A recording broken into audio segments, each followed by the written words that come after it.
perusahaan yang tidak dapat melaksanakan kewajibannya untuk memenuhi kebutuhan dalam negeri bisa diberikan sanksi.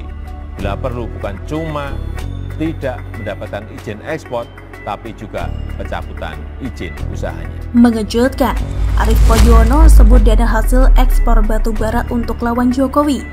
Ditulis oleh Niha Alif dari Sword.com. Sebelum kita lanjut, jangan lupa subscribe dan nyalakan loncengnya agar Anda menjadi yang pertama mendapatkan informasi dari jurnal terupdate.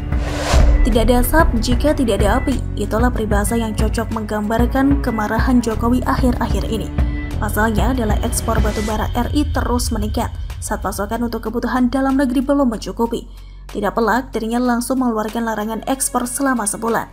Tidak hanya pengusaha batubara yang pontang-panting, tapi juga negara-negara tujuan ekspor utama batubara seperti China dan Jepang.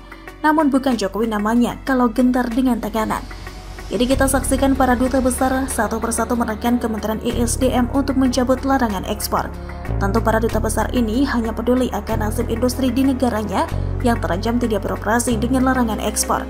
Mereka jelas menutup mata dengan kekurangan energi yang menimpa perusahaan listrik Indonesia seperti PLN. Tentunya Jokowi akan lebih mengutamakan kepentingan rakyatnya ketimbang nasib usaha negara lain. Apalagi belakangan ada isu bahwa hasil ekspor batubara keluar justru digunakan untuk melawan pemerintahan Jokowi. Hal ini diutarakan oleh mantan politisi Gerindra Arief Poyono. Dirinya dengan tegas mendukung langkah Jokowi soal pelarangan ekspor batubara ke negara-negara lain dengan pertimbangan kurangnya pasokan untuk kebutuhan dalam negeri. Arief Poyono bahkan menyebut selama ini dana hasil penjualan ekspor batubara hanya disimpan di luar negeri. Sangat tepat Kang Mas Jokowi melarang ekspor batubara. Banyak dana hasil ekspor batubara disimpan di luar negeri dan membiayai pergerakan politik melawan Kang Mas Jokowi. Tulis Arief di akun Twitter @BUMN-Bersatu, Senin 10 Januari. Anak buah Prabowo Subianto itu pun meminta produksi batubara dalam negeri sebaiknya dibeli langsung oleh pemerintah. Semua batubara dibeli sama negara saja, mulai hari ini pakai rupiah, tegasnya. Seperti yang diketahui pada awal Januari ini, PT PLN mengalami krisis batubara. 10 juta pelanggan PLN terancam mengalami mati listrik karena 20 pembangkit listrik tenaga uap atau PLTU milik PLN tidak memiliki pasokan batubara. Akibatnya pemerintah melakukan pelarangan ekspor sementara melalui surat dari Direktorat Jenderal Mineral dan Batubara atau Ditjen Minerba nomor B-1605-MB.05-DJB.B-2021 tertanggal 31 Desember 2021. Adapun pelarangan tersebut dilakukan pada 1 Januari sampai 31 Januari 2022 ini. Pelarangan ekspor itu berdampak kepada sejumlah negara importir batu bara dari Indonesia seperti halnya Jepang dan Korea Selatan. Kedua negara itu mengirimkan surat kepada pemerintah untuk kembali membuka keran ekspor batu bara. Kalau benar pengakuan Arief Poyono bahwa uang hasil ekspor batu bara dipakai untuk melawan Jokowi, maka pemerintah sebaiknya mengaudit para pengusaha batu bara ini. Sejauh ini Jokowi dengan tegas mencabut izin usaha perusahaan yang bermasalah, tapi pemerintah harus bergerak lebih lanjut mengenai isu yang dilontarkan Arief Poyono ini. Apa motif mereka melakukan perlawanan pada Jokowi? Apakah terkait gebrakan pemerintah yang dengan tegas membubarkan sejumlah ormas radikal? Apakah terpaut dengan kasus BLBI yang menyeret sejumlah nama besar atau justru terkait persiapan 2024 nanti agar Jokowi efek bisa secara perlahan dihabisi? Dengan begitu calon yang maju nanti bisa lebih kuat posisinya ketimbang presiden. Dengan keberanian Jokowi saat ini wajar jika para mafia dan musuh negara kerap merasa gerah. Tidak hanya memburu anak cendana tapi juga menagih beberapa politikus besar seperti kasus Lapindo yang melibatkan Bakri. Bisa jadi target selanjutnya membersihkan aliran dana yang masuk ke CKS dan geng Kala. Makanya mereka sejak dini ancang-ancang menyerang Jokowi. Jangan sampai Jokowi fokus pemberantasan korupsi. Makanya situasi dibuat terus tidak kondusif, termasuk kelangkaan batu bara.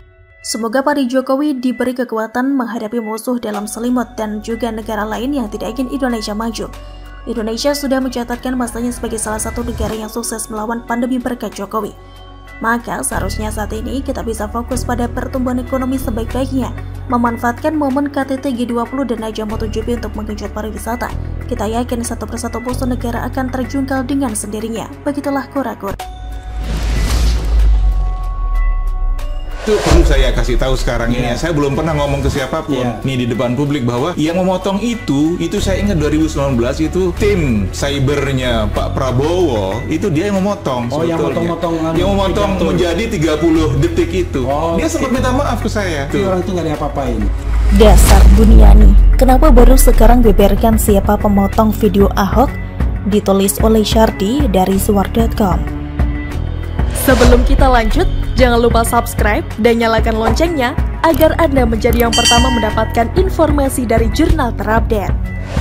Berawal dari video yang diupload oleh Buniani, Ahok kena masalah yang sebetulnya bukan salahnya. Ini akibat adanya editing berupa penghilangan sebuah kata yang menyebabkan maknanya jadi berbeda. Ahok terseret kasus penistaan agama karena menyinggung surat Al-Maidah ketika berkunjung ke Pulau Pramuka, Kepulauan Seribu sebelum Pilkada DKI. Video itu menimbulkan kontroversi karena hilangnya kata pakai.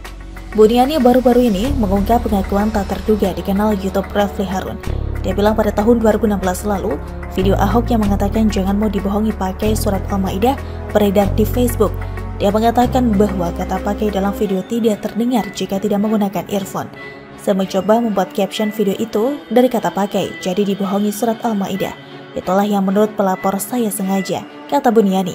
Pertanyaannya, kalau memang saya tidak terbukti, itu pasal 27 mestinya saya dilepaskan.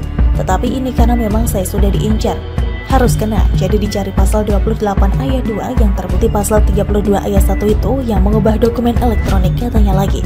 Buniani kemudian membeberkan bahwa sosok yang memotong video tersebut adalah tim cyber Prabowo. Itu dia yang memotong, sebetulnya tim cyber Prabowo memotong menjadi 30 detik. Dia sempat minta maaf ke saya, kata Buniani. Apakah pembaca percaya? Ada beberapa hal yang bisa dipelajari dari pengakuan Buniani ini. Pertama, kenapa dia baru sekarang bicarakan ini? Kenapa dia tidak jelaskan semuanya sedari awal? Ini sama saja dengan menyimpan informasi berharga. Kalau memang apa yang dia katakan itu benar, yang mungkin bisa mengubah nasib Ahok saat itu.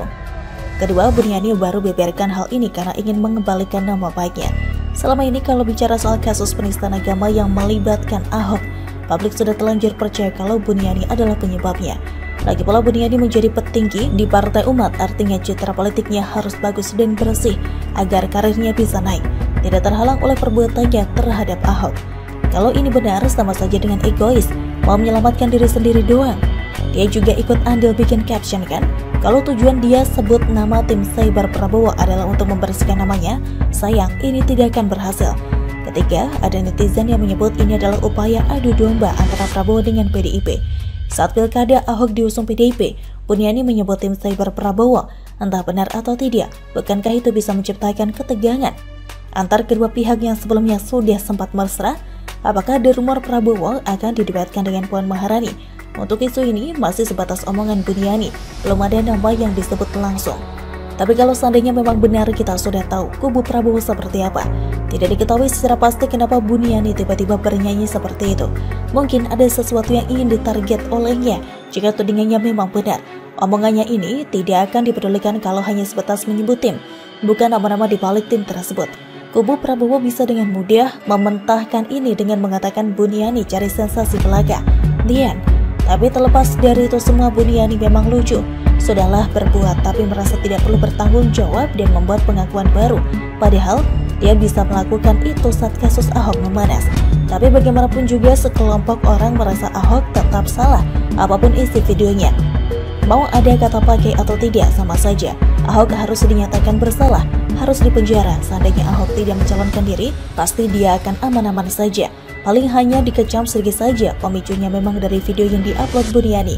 Dari situ, elit politik melihat ini sebagai peluang emas untuk menjatuhkan Ahok, bahkan bisa menyingkirkannya selamanya. Terbukti, Ahok mau nyalon apapun jadi terjungkal aturan. Jadi, apapun niat Buniani dengan mending ada pihak lain dalam kisruh video tersebut tidak serta-merta membuat publik kembali percaya kepadanya. Bagaimana menurut Anda?